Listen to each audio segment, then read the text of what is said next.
Toy izao indray ny teny zaraina izay omena antsika anio.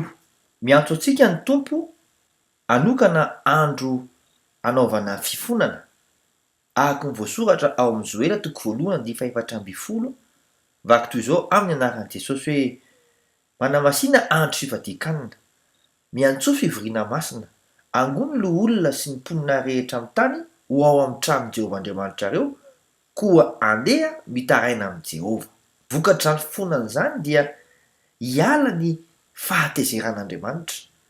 Araka ny voasoratra ao amin'ny Hosea toko fahaefatra ambin'ny folo andininy fahadimy, vaky toy izao amin'ny anaran'i Jesosy hoe: hositraniko ny fihodinany, ho tia azy tsy vozonana aho, fa efa niala taminy ny fahatezerako.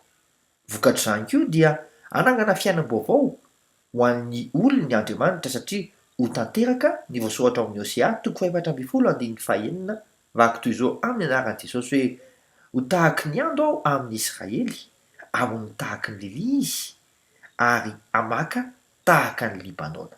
Saia ary fa fotoanan'izany izao. Mandra-pioana tompoko.